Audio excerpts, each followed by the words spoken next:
राजधानी दिल्ली में फिर से बिगड़ा मौसम का मिजाज, बारिश के साथ कई जगहों पर गिरे ओले। मध्य प्रदेश के छिंदवाड़ा में कुदरत का भयानक कहर बरपा, ओले गिरने से 3 जिंदगियों के साथ 25 मवेशियों की हुई मौत। छिंदवाड़ा में ओले से तबाह हुई 10 करोड़ से ज्यादा की फसल, 95 गांव बुरी तरह से प्रभावित, हर तरफ बिछी ओलों की सफेद चादर। ओलों का आकार इतना बड़ा था कि अनाज की बोरियां तक फट गईं, गेहूं, चना, सरसों, तमाम फसलें बर्बाद। बारिश और तूफान से तमाम पेड़ भी डहे, कई गाड़ियां दब गईं। छिंदवाड़ा में तूफान के कहर से 150 गांवों की बिजली गुल हुई, तमाम मकानों की छतें भी उड़ गईं। मूसलाधार बारिश के बाद राजौरी में उफान पर सारी नदियां, खतरे के निशान को पार किया कई नदियों ने। राजौरी में बारिश बर्फबारी के बाद शीतलहर का प्रकोप, भूस्खलन से तमाम अहम रास्ते भी हुए बंद। पुंछ में बारिश से जनजीवन हुआ अस्त-व्यस्त, 3 दिनों से चल रही है जोरदार बारिश। रोहतक में ओले गिरने से फसल हुई बर्बाद, किसानों को सरकार से मुआवजे की आस। पलवल में दिखा तबाही का मंजर, तूफान और बारिश से करीब 80% फसल बर्बाद, किसानों ने प्रशासन को सौंपा ज्ञापन। पिथौरागढ़ के बर्फबारी से सफेद हुई वादी, हर तरफ बिछी सफेदी। हिमाचल में पिछले 2 दिनों से कई इलाकों में जोरदार बारिश और बर्फबारी, शिमला में तापमान 12 डिग्री से लुढ़ककर 3 डिग्री तक पहुंचा। राजस्थान के झालावाड़ में तेज बारिश के बाद जगह जगह जलभराव। पिछले 2 दिनों में दिल्ली में हुई बारिश और ओले से किसानों पर पड़ा असर, फसल हुई बर्बाद। गाजियाबाद में बारिश और ओलों की खेती चौपट, सरसों की खेती को काफी नुकसान हुआ।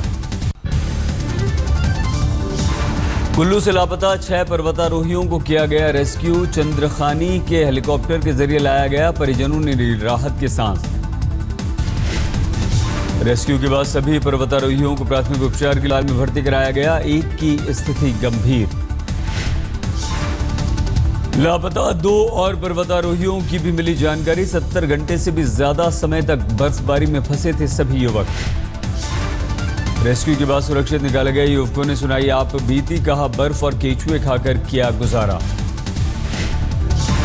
और बर्फ और केंचुए खा करके मतलब लोगों ने इस तरीके से सरवाइव किया।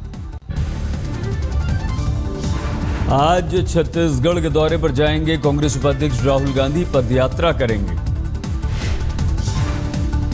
गिरोधपुर जिले के बालूदा बाजार से पदयात्रा शुरू करेंगे राहुल, गुरु गद्दी मंदिर भी जाएंगे। मुंबई के डिंडोस्ची में बीजेपी और एमएनएस कार्यकर्ताओं में झड़प, एमएनएस कार्यकर्ताओं के खिलाफ मारपीट की शिकायत, उत्तर भारतीय रिक्शा चालकों के खिलाफ बयान देने का मामला। बीजेपी ने एमएनएस पर द्वेष की राजनीति का लगाया आरोप, एमएनएस ने कहा राज ठाकरे के खिलाफ अगर होगी गलत बयानी तो फिर होगी पिटाई। सिलीगुड़ी में फुटबॉल मैच में उतरे भाईचुंग भूटिया ने शुरू किया सियासी सफर, मांगे वोट। विधानसभा चुनाव में टीएमसी ने भूटिया को दिया है टिकट। आईएसआईएस से संघ की तुलना वाले गुलाम नबी आजाद के बयान पर बढ़ा सियासी विवाद। देश छोड़कर भागे विजय माल्या अभी देश में वापसी के मूड में नहीं, इंग्लैंड के अखबार द गार्जियन को दिए इंटरव्यू में बताया निजी दौरा। अपने इंटरव्यू में माल्या ने किया दावा, बैंकों ने हर तरह के जोखिम भांपने के बाद ही उन्हें कर्ज दिया था। माल्या ने कहा मुझे विलन बनाने की हो रही है कोशिश, लेकिन मेरा इरादा नेक है। विजय माल्या ने कहा मैंने कुछ भी गलत नहीं किया, मीडिया मुझे विलन साबित करने की कोशिश में लगा है। विजय माल्या ने अखबार से कहा मैं एक भारतीय हूं, मैं वापस जाना चाहता हूं, लेकिन अभी कुछ तय नहीं किया है। विजय माल्या के लोन केस में आईडीबीआई बैंक के अधिकारियों और किंगफिशर के अधिकारियों से आज भी होगी पूछताछ, ईडी दफ्तर में लगानी होगी दोनों को हाजिरी। प्रवर्तन निदेशालय ने एनसीपी नेता छगन भुजबल को मनी लॉन्ड्रिंग केस में किया सुबह तलब, 11 बजे होगी पूछताछ। दिल्ली में डीजल वाहनों की बिक्री से जुड़ी याचिका पर एनजीटी में आज होगी सुनवाई, एमसीडी ने दी है ये याचिका। एनजीटी ने 2000 सीसी और उससे ऊपर के डीजल वाहनों की दिल्ली में बिक्री पर लगाई थी रोक। सुरक्षा अधिकारियों के ऑफिस लैपटॉप के घर पर इस्तेमाल को प्रतिबंधित करने से जुड़ी याचिका पर हाईकोर्ट में आज सुनवाई, याचिकाकर्ता ने देश की सुरक्षा का दिया है हवाला। दिल्ली के मुख्यमंत्री अरविंद केजरीवाल के खिलाफ आपराधिक मानहानि से जुड़ी एक और याचिका पर सुप्रीम कोर्ट में आज सुनवाई। कपिल सिब्बल ने दायर की है ये याचिका। जेएनयू विवाद में देशद्रोह के आरोपी उमर खालिद और अनिर्बान की आज अदालत में पेशी। आज खत्म हो रही है दोनों की न्यायिक हिरासत। एबीवीपी ने जेएनयू में देश विरोधी नारेबाजी के मामले में विश्वविद्यालय के स्टूडेंट वेलफेयर डीन के खिलाफ थाने में शिकायत की। 9 फरवरी के कार्यक्रम को मंजूरी देने का है मुद्दा। एबीवीपी ने प्रोफेसर निवेदिता मेनन के खिलाफ भी पुलिस में की शिकायत। कहा, निवेदिता ने असंवैधानिक भाषण को ठहराया जायज। इलाहाबाद हाईकोर्ट के 150वें जयंती समारोह में न्यायपालिका की विश्वसनीयता के मुद्दे का संकट उठा। सीजेआई टीएस ठाकुर ने विश्वसनीयता को बताया बड़ी चुनौती। गुजरात के बिल्डर लालजी भाई पटेल ने सुकन्या बॉन्ड स्कीम को दिया 200 करोड़ का दान। पाटीदार समाज के 10,000 लड़कियों को मिलेगा इससे फायदा। राजकोट के बिलियाड़ा गांव में आयोजित किया गया था सुकन्या बॉन्ड योजना का समारोह। मुख्यमंत्री आनंदीबेन पटेल और साध्वी रतन बरा भी थी मौजूद। सुकन्या योजना के तहत पाटीदार समाज में दूसरी बेटी के जन्म पर दोनों को मिलेंगे 2,17,000 रुपए। लड़कियों की घटती जन्मदर सुधारने की है ये कोशिश। गुजरात बीजेपी अध्यक्ष विजय रूपानी की सराहनीय पहल। कुपोषण के शिकार 182 बच्चों को लिया गोद। जाटों के बाद अब ऊंची जाति के लोगों ने किया आर्थिक आधार पर आरक्षण की मांग। कानपुर में किया प्रदर्शन। कांग्रेस ने हरियाणा की खट्टर सरकार को बर्खास्त करने की मांग की। जाट आंदोलन के दौरान उपद्रव रोकने में बताया नाकाम।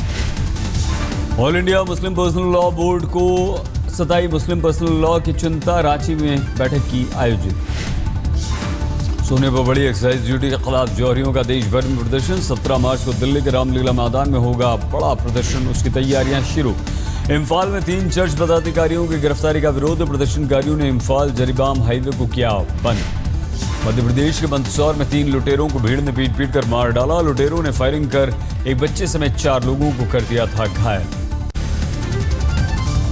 आगरा में बेखौफ बदमाशों ने कारोबारी प्रणीत वार्षे के 6 साल के बेटे दिव्य को घर से किया अगवा। सीसीटीवी में कैद वारदात। प्रदीप के घर के गेट पर घात लगाकर खड़ा था संदिग्ध। एक बाइक सवार के आते ही गेट खोलकर अंदर घुसा, फिर बाइक पर बच्चे को लेकर दोनों हो गए फरार।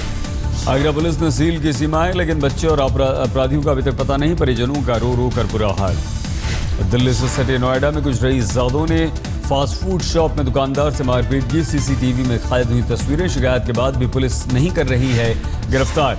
मारपीट का ये मामला नोएडा सेक्टर 37 का है। दुकानदार के अनुसार एक लड़के राहुल और उसके दोस्तों ने पैसे मांगने पर पीटा। पुलिस से पीड़ित से ही पूछताछ कर रही है। कोयम्बटूर के पास तिरुपुर में हॉरर किलिंग का सनसनीखेज मामला। प्रेम विवाह में 21 साल की लड़की की सरेआम हत्या। नवविवाहित जोड़े पर दिन दहाड़े बाजार में धारदार हथियार से हमला। सीसीटीवी में कैद हुई खौफनाक वारदात। प्रेमी जोड़े पर 3 लोगों ने किया था हमला। लड़के ने अस्पताल में तोड़ा दम। लड़की की हालत है गंभीर। प्रेमी जोड़े ने 8 महीने पहले की थी शादी। लड़का अनुसूचित जाति से, लड़की का परिवार दीवार समुदाय का। लड़की के परिजनों पर हत्या का आरोप। ऊंची जाति में शादी करने का मामला। पुलिस ने दर्ज किया मामला। उत्तर प्रदेश के रामपुर में सड़क हादसे के बाद 2 गुटों के बीच झड़प। गुस्साए लोगों को काबू में करने के लिए पुलिस ने चलाई लाठियां। सूरत में एक दुकान में बदमाशों ने बोला धावा। दुकानदार और मौजूद महिलाओं को बेरहमी से पीटने के बाद 40,000 रुपए कैश लेकर फरार हुए। सीसीटीवी में कैद हुई वारदात।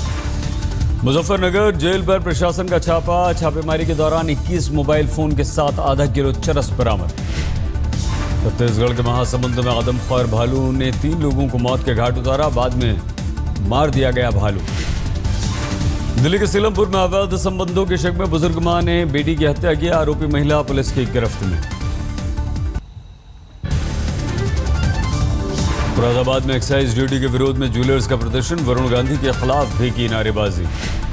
गाजियाबाद में रेलवे स्टेशन के पास लोहे के बक्से में मिला महिला का शव की पहचान छिपाने के लिए उसे जला दिया गया। अभी तक महिला की नहीं हो पाई है पहचान। मेरठ में मैराथन के दौरान बदइंतजामी को लेकर हंगामा। मैराथन में शामिल होने आए लोगों का दावा। प्रशासन ने 400 रुपए लिए, लेकिन नहीं किए कोई भी इंतजाम। बागपत के त्रिलोकी तीर्थ धाम के बच्चे कल्याणक की पहली वर्षगांठ। भगवान आदिनाथ की 31 फीट ऊंची प्रतिभा का किया गया महाअभिषेक। उज्जैन में मां शिप्रा के तट पर हवन कर रहे पंडितों पर मधुमक्खियों का हमला। 10 पंडित घायल। आगरा में अवैध शराब की बिक्री का विरोध करने पर युवक की हत्या के बाद जमकर बरपा हंगामा। पुणे में 20 साल के शराबी बेटे की शिकायतों से परेशान एक मां बेटे को मार डाला। 200 फीट गहरी खाई में फेंका शव। 2.5 महीने बाद हुआ खुलासा। आरोपी मां समेत 4 लोग गिरफ्तार। हैदराबाद में मशहूर लोक गायिका मधुप्रिया ने अपने पति के खिलाफ दर्ज कराई एफआईआर। प्रताड़ना का लगाया आरोप। मेरठ में ब्रांडेड कंपनियों के नाम पर नकली सौंदर्य प्रसाधन की कालाबाजारी का पर्दाफाश। ड्रग्स विभाग ने की छापेमारी। 1 को किया गया गिरफ्तार। आज 51 साल के हुए अभिनेता आमिर खान मुंबई में अपने घर पर मीडिया से करेंगे बात। दिल्ली से सटे नोएडा की शारदा यूनिवर्सिटी में सालाना जलसा कोरस 2016 का आयोजन। कनिका कपूर ने अपनी आवाज का जादू बिखेरा। कनिका के गाने, चिटने अकलैया और बलम पिचकारी पर झूमे जमकर छात्र। आगरा में ताजमहल के नजदीक महताब बाग में पुरातत्व विभाग को खुदाई में मिला एक टैंक। ऐतिहासिक तथ्य हुए उजागर। गोल्फ को बढ़ावा देने के उद्देश्य से वडोदरा में गोल्फ टूर्नामेंट का आयोजन। वेस्टर्न इंडिया गोल्फ एसोसिएशन ने की है ये पहल। अमेरिका में इलाज कराकर भारत लौटे दलाई लामा। धर्मशाला में प्रशंसकों ने किया जमकर स्वागत। बिहार के मधेपुरा में एक बाबा ने जुटाया हजारों का मजमा। 15 दिनों बाद समाधि से निकलने का किया दावा। समाधि के अंदर प्रतिबंधित थे मीडिया और पुलिस की एंट्री। बाबा ने कहा शांति और विष्णु महायज्ञ की सफलता के लिए ली थी समाधि। कोयम्बटूर में 6.5 साल की आयशा ने बनाया स्केटिंग का मैराथन रिकॉर्ड। 41 मिनट 3 सेकंड में तय की 10.5 किलोमीटर की दूरी। बेघरों के घरों की फिक्र में दौड़ा गोवा। पणजी में हुई marathon. Sport authority of Goa के साथ मिलकर एक सामाजिक संस्था ने किया इसका आयोजन। हैदराबाद पुलिस ने महिला अधिकारों के लिए जागरूकता मिशन का किया आयोजन। सितारे भी जुटे। महिलाओं को दी आत्मरक्षा की ट्रेनिंग। वर्ल्ड T20 के में श्रीलंका के खिलाफ आज पाकिस्तान का अभ्यास मैच। कल पाकिस्तान टीम ने ईडन गार्डन में जमकर बहाया पसीना। कड़ी सुरक्षा के बीच खिलाड़ियों ने की प्रैक्टिस। पाकिस्तानी टीम के कप्तान शाहिद अफरीदी ने कहा भारत में जितना प्यार मिला अपने देश पाकिस्तान में भी नहीं मिला। जितनी मैंने इंडिया में क्रिकेट एंजॉय की, बड़े कम मुल्कों में इतनी क्रिकेट एंजॉय की। यहाँ के लोगों से जो प्यार मुझे मेरी पूरी टीम को मिला वो हमेशा मेरे लिए यादगार रहेगा, सारी जिंदगी याद रहेगा। इसलिए कि बहुत प्यार मिला यहाँ से। शाहिद अफरीदी ने कहा मुझे क्रिकेट खेलने में इतना मजा कहीं नहीं आता जितने भारत में आता है। पाकिस्तानी क्रिकेटर शोएब मलिक ने कहा हमारी टीम को मिली सुरक्षा काफी अच्छी। भारत सरकार का धन्यवाद।